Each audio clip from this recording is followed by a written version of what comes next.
Ah, tea, a staple of the British diet. A product so important to the United Kingdom that 9 out of every 10 people on the island have said they'd rather die than give up their tea.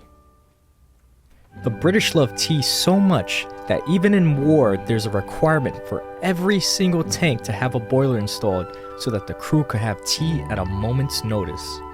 However, tea isn't the only thing that British tankers are addicted to. Hash. Around loved by the British Armed Forces. So much so that every tank armed with the famous L7 cannon not only needed an ample supply of tea, but also a fat stack of hash ready to be fired at anything.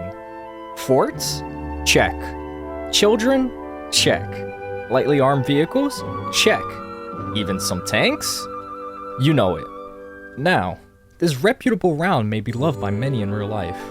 However, War Thunder is a whole different story.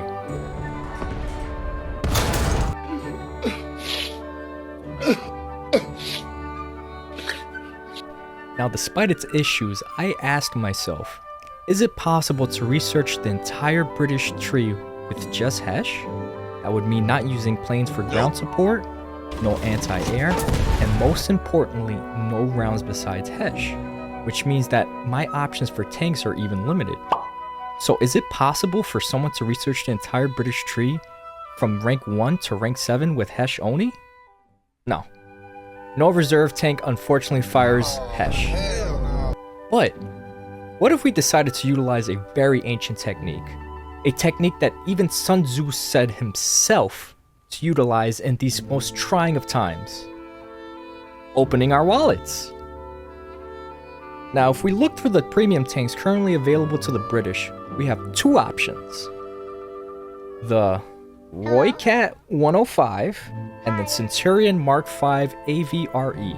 Now, the Roycat 105 is a product of the South African forces who had 3 things in mind. They wanted to go fast, fight fast, and most importantly to us, fire hash.